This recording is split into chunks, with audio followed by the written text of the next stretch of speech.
Hey folks, this is Matt aka Slash, and welcome back to CarnisTerra! I came up here to record the intro in a slightly new location, and I found something. I never really went around here to finish placing the snow in this corner so that this isn't floating back here, and somebody has left me something underneath the overhang. It's dangerous to go alone. Take this, which of course is iconic Legend of Zelda. You are not alone wooden sword, and a You Are Not Alone written book, which says, we often get stepped upon. Gazing at her can turn you to us, throw us at others to cause pain. What are we? Well, stepping stones. Gazing at a Medusa will turn you into stone. You can throw stones at others to cause pain. Remember this. Stone. Okay. Well, my first sword is wood. Does that mean I'm to expect a stone sword next? I am very curious. It's very odd. This little quiz game that's going on here. Whoever's behind it is content to wait long periods of time. I had been wondering what was taking so long for the next clue to show up. These are still brewing, I see. Oh, no, they're not. Ah, I'm out of water bottles. Alright, off to refresh the system a little bit later. But yeah, it's very interesting what is going on here with this. I don't know who it is. I'm not sure who would take that amount of time for my benefit. Or pause, I guess their own. But, where was I gonna put this? I guess I'll put it up here with the rest of my equipment. Doesn't appear that there is anything else going on around here. Okay. We'll drop this stuff off as well. Actually, I'll take this along, because that'll be handy. And I guess the book... I don't know, I'll stick the book... Oh wait, did I mess this up? I messed this up. I fixed the signage by knocking the item frames off the wall, and I got these two reversed. What happened to the book? There it is. I got these two reversed whenever I was fixing it. Alright. What was I gonna do? Oh. I am all sort of scrambled up right now, brain-wise, because I have a bit of a head cold. I'm over the worst of it. If I sound a little stuffy, it's because of the cold. And if I'm a little loopy slash, yeah, that's a classic example right there, I guess. Or if I sound kind of low energy, that's the reason. It's because of this cold. But, oh, before I showed you this, I was going to show you this. I've gone up and cleared another layer's worth of area underneath here, which is having the unintended side effect of causing some slime spawns. Which I thought all the slime chunks were over there. But apparently there are some slime chunks over here, or they just naturally spawn down here at night because of being in a swamp biome. I'm not exactly sure what the case may be. But soon enough, this layer of rock and other material, ores, will be removed, and the ceiling will then be there, and I'm thinking I'm gonna do one more layer yet above that. And that will be the height of the cavern. That'll make it like 15, 16, maybe 17, something like that. I've been spending a decent amount of time putting the stone brick slabs over top of the cobble slabs. So they've got that gap there. So this is still slab height, and therefore mobs don't spawn on them. But it's a little bit nicer, and it'll be sort of my blank canvas for whenever I start building out the cavern here. Speaking of, I've got a little redstone thing that I came up with. I was asking some folks on the server for advice a few weeks back on some ideas for cool redstone-y things to put into this build. And one of the ideas that, I don't know if it was suggested or whether it just came up in conversation, but whatever the case may be, was for fires to be able to be lit and unlit by a push of a button or the trip of a tripwire as you are entering the cavern here. So I've got a mock wall here. This is just basic stone brick. The actual wall will be more ornamental. But this is about how far out it's going to have to be from the real wall, which is back here, in order to fit the mechanism that I'm going to be putting behind it. So I'm going to go ahead and show you that now. I'm going to knock out a few pieces, figure the fire to be burning at about that height.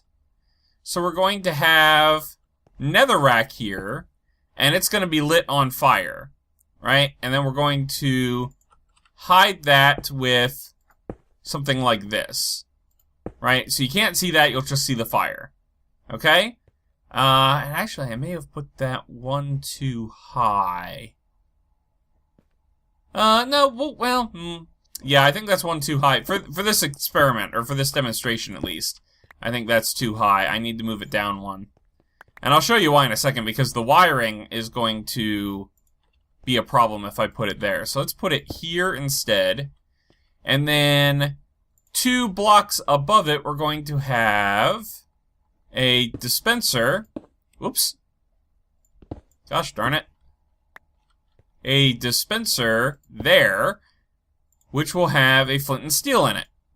So we'll put this used one in there, because that's what I've been using. Alright, and unfortunately I'm going to have to either come by and replenish these periodically, or just load it up with 9 of them, and let it, you know, that essentially increases the durability of a flint and steel by 9, because it's going to randomly pick them. But anyway, so we've got that, and we're going to have this obscuring like so, and then we'll do something like this to obscure that, and then we're going to need to obscure the top side too, which we're going to do just by inverting like so, at least for now. Right, so that's sort of our picture. Then back here, the way that this mechanism is going to work is we're going to have a sticky piston right on the opposite side of where the netherrack is. And then we're going to turn that into or hook that up to a monostable circuit. So we're going to have a line going into it of redstone like that.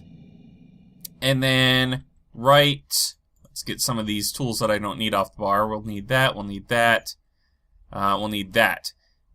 We put a sticky piston right here.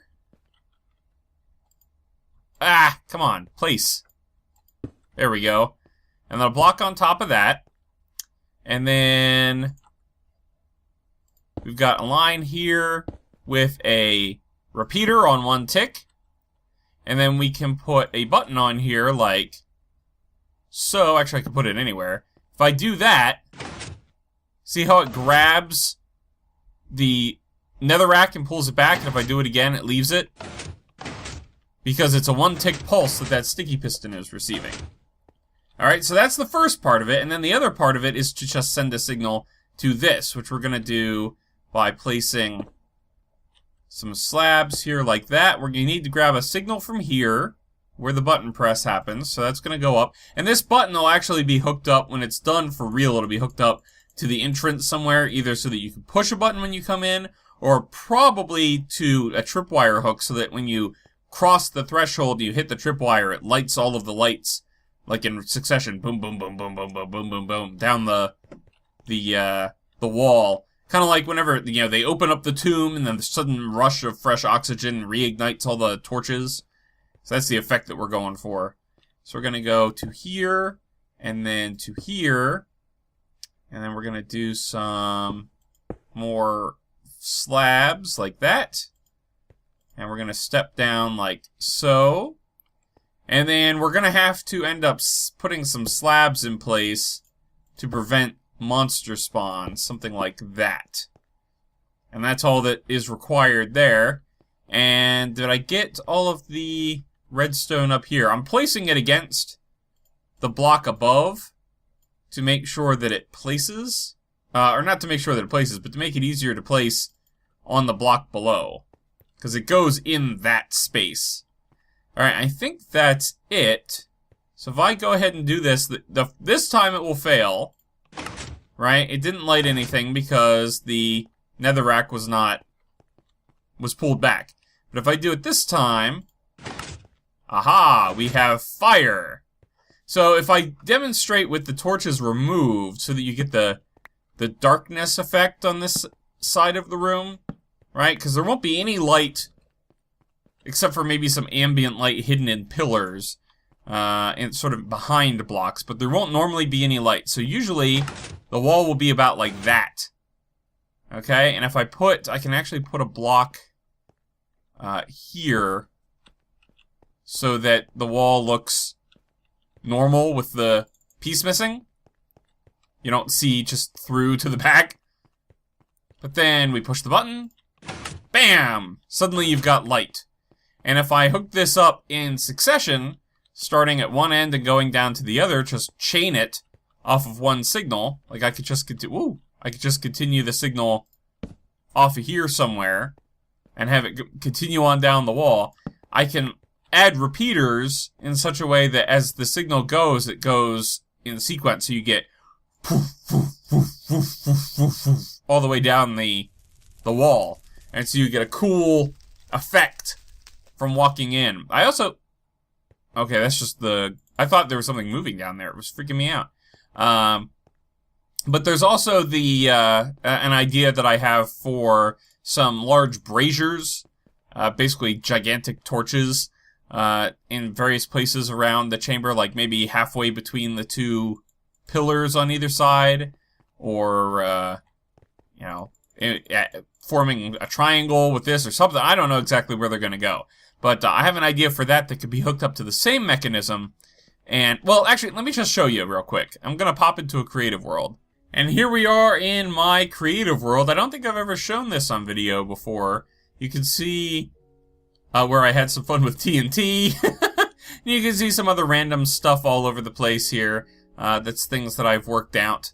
To try or to not try or whatever. There's a prototype of the wall-mounted who's and what's it over here that I have refined since then. But anyway, the reason I brought you into this world is not for a sightseeing tour, but because I wanted to show you this mechanism. There are two buttons here. One lights the torch or the brazier, right? So you've got, 8 dispensers with flint and steel in, and you press the button and they all light up.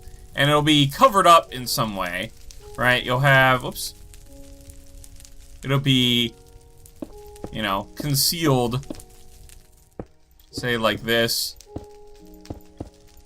Oops. Oh my gosh. And, like something like that, maybe. I don't know. You get the idea, right? So you can't see the actual mechanism. And then to turn it off, it'll be a signal sent down a different line, which is this one, which just pulls all the netherrack down and then pushes it back up to be ready to be lit. And that's going to form, I'm going to make big torches with that, and all of this will be hidden elsewhere. I haven't figured out how to do that yet, but this is the other idea that I was talking about. So the things on the walls for the perimeter lighting, and then these guys for lighting more towards the center of the room is what I'm going for. Right, so that's that. I don't think I have too much else to show down here.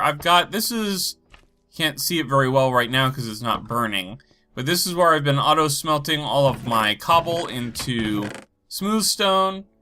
I've got a bunch of lava buckets that I've been loading into the system here, and I've got, looks like 6 chests, almost, 5, a little less, or a little more than 5 chests of smooth stone already stored, and then a bunch here, so it's about 6. And I've been grabbing lava from over there to power it, because I figure I'm going to be using a lot of smooth stone and stone variants, so why not smelt them? I've got, looks like 7 chests-ish, maybe 8 of cobblestone that is also available, so lots of stone going into this, but that's fine because I got lots of stone by carving it out. And we've got another squishy, up here, I'm ruining Munchmo's slime farm rate slightly by having this area spawnable for the slimes, which is why I wanted to do half slabs down, or, you know, in the chamber that I'm building anyway, so that, you know, cause 1 of that was I didn't want to mess up the slime farm. Cause 2 was, hey, as long as I'm doing that, I can do cool, moody lighting effects without having to worry about mob spawns. So it drove the creative process, which I like. When there's some sort of restriction, like I can't go any further that way because I break into the farm, so I have to figure out how to make this width work for me. And I have to have everything be non-spawnable space so that slimes won't spawn because they ignore light level. So it's got to be slabs and stairs and stuff like that. It adds an extra challenge to the build process. So yeah, the next layer is going to start, you can't even really see because of the light, but the next layer is going to start right around in here, which is y equals, where's block? 22. Y equals 22, and it's going to be up, you know, 5 from that. So 22 through 26, I guess, is what it would be. Carved out, and then I'll take this layer of blocks out, and then we'll get approximately 15, somewhere in the 15 block range of height, which should allow me to, you know, have suitably epic proportions for the chamber. And if I have to go higher, I'll go higher, but I'm starting out at 15. So, I think that's about it, honestly, for this episode. I know it's a nice and short one, and I hope you weren't disappointed by that, but unfortunately, I just do not have a whole lot of energy, and rather than turning out a, you know, lower quality 30-minute video, I figure why not cut it at 15, and hopefully I'll be feeling better by the time I record next week, and we'll have some more progress done, and have a lot of fun. And of course, there's always the looking to see who this You Are Not Alone, what that person does with us next, what the next thing is from them. So, anyway, that's gonna do it for this episode, everybody. Thanks for watching, thanks for tolerating the stuffy sound and the low energy, and sticking with me despite those flaws. And we'll see you next week where everything will be better, hopefully. Fingers crossed. Bye-bye.